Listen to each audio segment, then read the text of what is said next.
Bayangin kamu lagi ada masalah besar, terus kamu curhat ke teman kamu, berharap dia bisa kasih solusi. Tapi bukannya adem, teman kamu ini justru kasih solusi ekstrim yang bikin hari kamu makin runyam. Nah, kira-kira itu yang sedang dialami Perdana Menteri Israel Benjamin Netanyahu saat ini.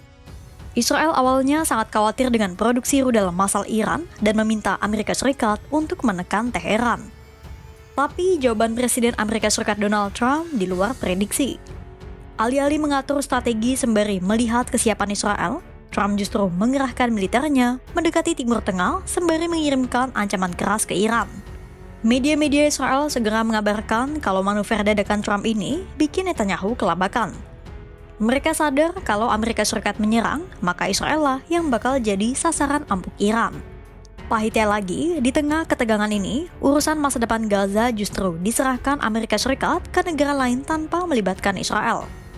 Netanyahu seolah-olah diabaikan di halaman rumahnya sendiri. Apa sebenarnya yang sedang dialami Israel saat ini?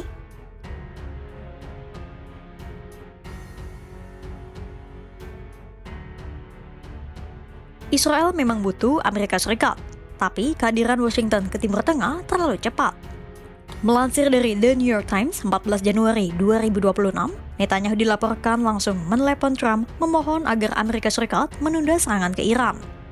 Kenapa? Karena intelijen Israel menangkap sinyal kalau Trump tampaknya akan menekan tombol serangan minggu itu juga.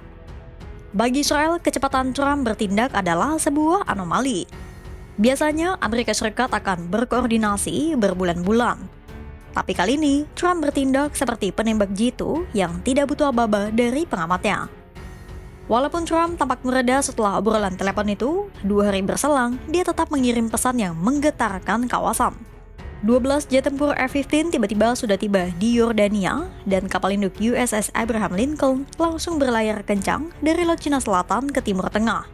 Dan pernyataan Trump pada 16 Januari 2026 lalu seolah jadi tamparan keras bagi Netanyahu. Trump menyebut tak ada yang bisa mengaturnya selain dirinya sendiri. Did Arab and Israeli officials convince you to not strike Iran? Nobody convinced me. I convinced myself. Pernyataan singkat Trump itu seolah menunjukkan bahwa di mata Trump, Israel bukanlah sutradara, hanya salah satu aktor dari skenario besarnya. Dan bagi Israel, ini bukan pertanda baik. Para analis mengatakan kepada The New York Times bahwa Israel saat ini kurang siap untuk mempertahankan diri dari rudal balistik dan drone Iran. Pernyataan yang sama dilontarkan pula oleh peneliti senior Institut Studi Keamanan Nasional, sekaligus mantan kepala penelitian Iran Intelijen Israel, Danny Citrinowicz. Danny menyebut biaya untuk terlibat adu konflik dengan Iran sangatlah tinggi dan Israel saat ini punya kemampuan yang terbatas. Itulah kenapa, tidak seperti biasanya, pejabat Israel dikabarkan lebih irit bicara saat Iran tengah digempur ancaman dari dalam dan luar negeri. Tapi diamnya Israel bukan berarti karena mereka tak ingin melihat keruntuhan rezim Ayatollah Ali Khamenei. Justru ada berbagai pertimbangan strategis di balik diam Israel ini. Israel menyadari keterlibatan publik atau serangan ke Iran saat ini akan semakin menguatkan narasi Iran yang menyebut bahwa protes disusupi oleh pihak asing, yakni Washington dan Tel Aviv. Kedua, sejumlah analis Israel merasa rezim Iran saat ini sudah terkikis karena krisis ekonomi dan sosial.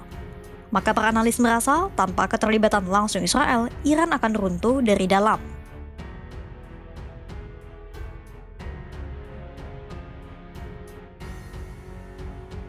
Pertanyaan selanjutnya, kenapa Israel meminta Amerika Serikat untuk menunda serangan dan memilih untuk diam? Jawabannya sederhana, karena trauma.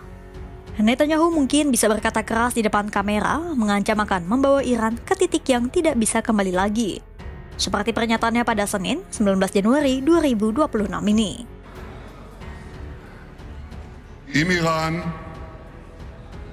אם איראן תעשה טעות ותתקוף אותנו, אנחנו נפעל בעוצמה שאיראן טרם הכירה. איש אינו יכול לנבא מה ילד יום באיראן, אבל דבר אחד ברור, יהיה אשר יהיה, איראן לא תחזור להיות מה שהייתה. Namun, rakyat Israel yang merasakan langsung kenyataan pahit pada Juni 2025 lalu. Saat itu, Iron Dome yang disebut-sebut sebagai perisai tak tembus gagal menahan semua gempuran rudal balistik Iran. Untuk pertama kalinya, publik melihat bagaimana titik-titik vital di Israel hancur lebur. Alarm raung sepanjang malam memaksa warga tidur di bunker. Bukan hanya kerusakan fisik, serangan itu turut memicu gelombang demonstrasi besar-besaran warga Israel yang menuntut keamanan nyata. Saat ini Israel memang tengah membanggakan Iron Beam, sistem pertahanan laser yang baru saja diluncurkan pada Desember 2025. Tapi Israel sendiri mengakui bahwa sistem ini masih dalam tahapan adaptasi. Israel pun sudah bersikap jujur kepada Washington kalau mereka belum siap menghadapi balasan Iran andai kata konflik bersenjata benar-benar pecah. Stok rudal penjaga Israel menipis karena konflik berkepanjangan di Gaza dan Lebanon. Sementara di saat yang sama, Iran saat ini dikabarkan memiliki ribuan rudal balistik baru yang lebih cepat dan mematikan. Intinya, Israel sadar kalau Trump menyerang Iran sekarang, maka Tel Aviv yang akan menjadi samsak amukan Iran.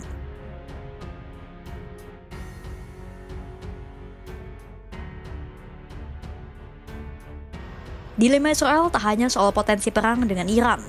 Urusan Gaza pun juga jadi kerisauan mereka. Di bawah pemerintahan Trump, Amerika Serikat telah memutuskan untuk mengelola Gaza tanpa melibatkan Israel sepenuhnya. Trump membentuk Dewan Perdamaian Gaza atau Board of Peace. Kejutan terbesarnya, Turki dan Qatar ikut dimasukkan ke dalam Dewan Eksekutif. Dua negara yang selama ini dianggap Israel sebagai penyokong Hamas. Melansir dari The Jerusalem Post, para pejabat Amerika Serikat bahkan mengaku mereka tidak mengabari Netanyahu soal keterlibatan Turki dan Qatar itu. Mereka menyebut Gaza sekarang adalah urusan Amerika Serikat, bukan lagi urusan Israel dan Netanyahu. Ini adalah kabar yang bisa memantik sumbu para koalisi sayap kanan Netanyahu. Netanyahu pun berupaya menenangkan koalisi sayap kanannya dengan menyatakan militer Turki dan Qatar tak akan menginjakan kaki di Gaza. Tapi tetap saja, secara politis, keputusan itu seolah membuat Israel tengah dikelabui. חיילים טורקיים וחיילים קטרים לא יהיו ברצועה.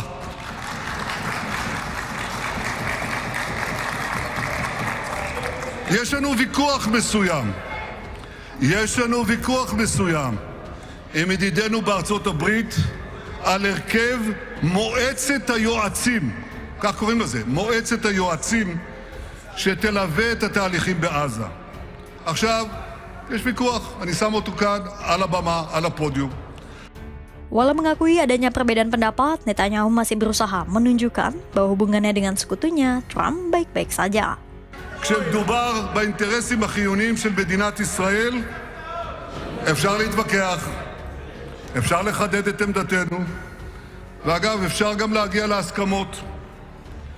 זה לא פוגם כהוא זה בקשר הקרוב שלי עם הנשיא טראמפ, גדול ידידינו בבית הלבן. Untuk menunjukkan bahwa Israel masih punya taring, Tel Aviv menggunakan dalih paling sensitif, yakni kembalinya kekuatan Hamas.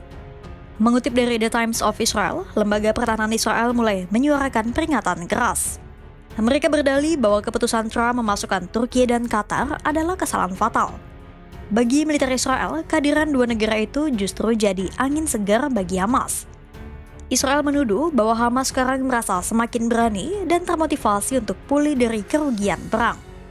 Israel bahkan melemparkan ketakutan bahwa jalur Gaza bisa menjadi Lebanon kedua. Tel Aviv merasa taktik Trump ini bisa membuat Hamas bertransformasi layaknya Hizbullah di Lebanon. Singkatnya, dalih ancaman Hamas ini seolah jadi cara Israel untuk menegaskan kepada Washington bahwa tanpa kendali penuh Israel, Gaza tidak akan pernah aman. Israel berada di persimpangan jalan yang berbahaya. Mereka dicekik oleh ketergantungan militer kepada Amerika Serikat, namun di saat yang sama, mereka harus menelan pil pahit dari kebijakan Trump yang abai terhadap sensitivitas keamanan Tel Aviv. Netanyahu mungkin masih menyebut Trump sebagai sahabat baik. Namun dalam politik internasional tahun 2026 ini, persahabatan itu tampak seperti sebuah transaksi yang mahal. Israel dipaksa untuk siap perang, dihantui trauma rudal masa lalu, dan disisihkan dalam penentuan masa depan Gaza. Sampai kapan Israel akan bertahan di bawah bayang-bayang Amerika Serikat? Pantau terus perkembangannya hanya di kanal YouTube Kompas.com.